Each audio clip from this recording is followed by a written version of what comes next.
साल था 1671। ब्रह्मपुत्र नदी का पानी काला हो चुका था, आसमान में अंधेरा छाया हुआ था और नदी के बीचों बीच एक नाव पर एक आदमी लेटा हुआ था। बुखार से तपता हुआ, सांस लेने में तकलीफ, शरीर इतना कमजोर कि वो खड़ा भी नहीं हो सकता था। उसके सामने थी दुनिया की सबसे बड़ी सेना, औरंगजेब की मुगल सेना।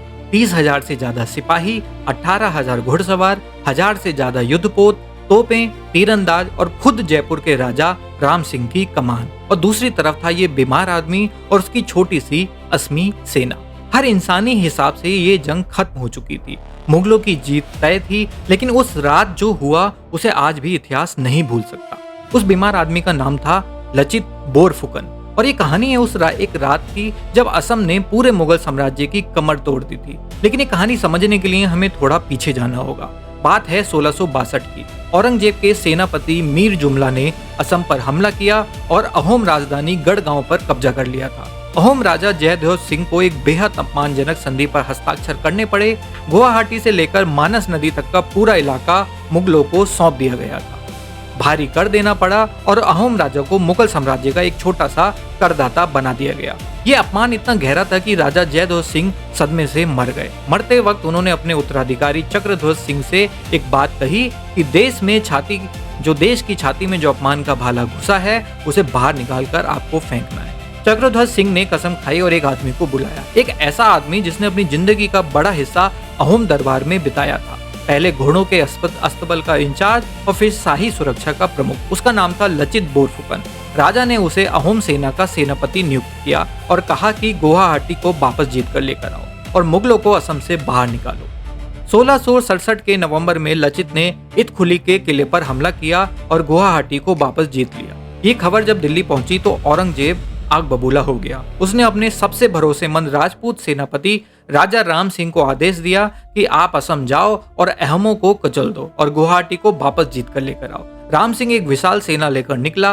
30,000 पैदल सिपाही, 18,000 घुड़सवार, 4,000 मनसबदार, 1500 हैदी सिपाही, 21 राजपूत सरदार और 1000 से ज्यादा छोटे बड़े मिलाकर जहाज। उधर लचित ने अपनी रणनीति बनाई। वो जानता था कि खुले मैदान में मुगल घुड़सवार सेना के सामने अहोम कभी नहीं टिक पाएंगे, तो उसने युद्ध की जमीन खुद चुनी। गुवाहाटी, जहां चारों तरफ पहाड़ियां थीं, घने जंगल थे और बीच में बहती थी ब्रह्मपुत्र नदी। लचित ने पूरे इलाके में मिट्टी की दीवारें बनवाई ताकि घुड़सवार सेना आगे ना बढ़ सके। उसने मुगलों को मजबूर कर दिया कि वो नदी के रास्ते आए और नदी की लड़ाई में मुगल कमजोर थे। लेकिन हर लड़ाई आसान नहीं थी। 1669 में अलाबोई की पहाड़ियों में एक बड़ी जंग हुई जिसमें अहोम सेना के 10,000 सिपाही मारे गए। एक भयानक हार थी। लचित टूट सकता था पर वो टूटा नहीं। उसने अपने सिपाहियों से कहा कि हम हारे नहीं हैं, हम बस सीख रहे हैं, और उसने अपनी रणनीति बदल दी। 2 साल तक उसने मुगलों को छोटे छोटे हमलों से थकाया। तीर मारकर भागना, रात में हमला करके गायब हो जाना, मुगल आपूर्ति लाइनें काट देना। राम सिंह ने कई बार लचित को धोखे से मारने की कोशिश की, झूठे पत्र भेजे, अहोम दरबार में अफवाहें फैलाई कि लचित गद्दार है, पर लचित का राजा उस पर भरोसा करता रहा। और फिर आया मार्च 1671 का वो दिन। दोनों तरफ के राजा अब और इंतजार नहीं कर सकते थे। एक आखिरी जंग का फैसला हुआ सरायघाट में, ब्रह्मपुत्र नदी पर। लेकिन ठीक उसी वक्त लचित बीमार पड़ गया। तेज बुखार, कमजोरी और उठने की ताकत नहीं थी। उसके सेनापति भी बीमार थे। अहोम सेना का मनोबल टूट रहा था। मुगल नौ सेना का नेतृत्व कर रहा था एडमिरल मुनव्वर खान और उसके पास 16 तोपों वाले विशाल जहाज थे। राम सिंह ने अंधारू बली की दीवार में एक दरार देख ली थी और वहीं से हमला करने का फैसला कर लिया था। मुगल नदी पर आगे बढ़ने लगे। अहोम नावें पीछे हटने लगी थी। सिपाही डर गए थे। वो अपने सेनापति को नहीं देख पा रहे थे। हार सामने थी। उसी वक्त इतखुली के किले में एक कमरे में बुखार में तपता लचित बिस्तर पर लेटा हुआ था।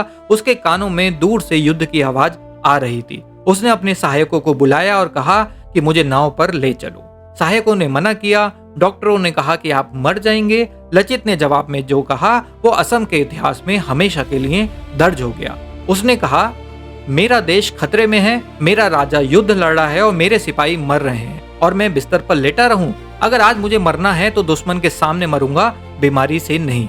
उसे 7 नावों के बेड़े में सबसे आगे वाली नाव पर लिटाया गया। जब अहोम सिपाहियों ने अपने मरते हुए सेनापति को नदी पर आगे बढ़ते हुए देखा तो जैसे उनमें बिजली की दौड़ दौड़ गई।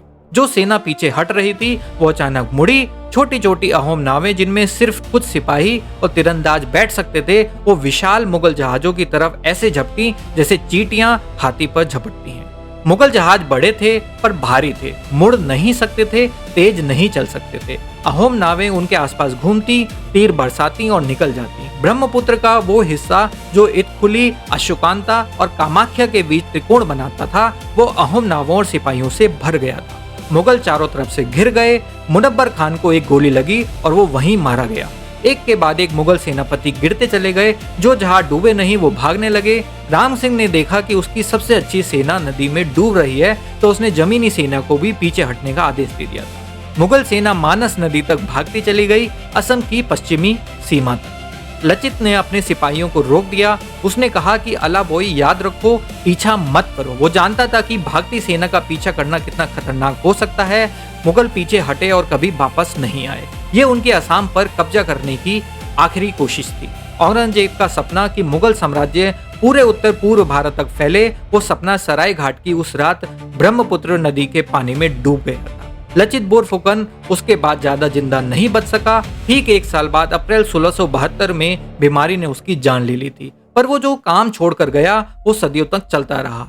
आज भी 24 नवंबर को असम में लचित दिवस मनाया जाता है। राष्ट्रीय रक्षा अकादमी एनडीए हर साल अपने सबसे बेहतरीन कैडेट को लचित बोरफुकन गोल्ड मेडल देती है, और सराय घाट पुल जो ब्रह्मपुत्र पर बना है वो आज भी उस आदमी की याद दिलाता है जिसने मरते हुए कभी हार नहीं मानी थी। और पर सबसे बड़ा सवाल यह है कि हम लचित बोरफुकन के बारे में स्कूल में क्यों नहीं पढ़ते।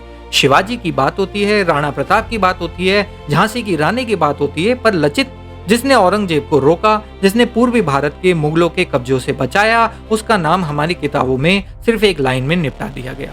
यही वजह है कि ये चैनल बना है। भारत के वो हीरो जिन्हें इतिहास ने भुला दिया, उनकी कहानियां अब यहाँ सुनाई जाएंगी। अगर यह कहानी आपको पसंद आई हो तो चैनल को सब्सक्राइब जरूर कर देना, क्योंकि अगली कहानी और भी हैरान करने देने वाली होगी। मिलता हूँ आपसे अगली नई कहानी में। तब तक के लिए जय हिंद, जय भारत।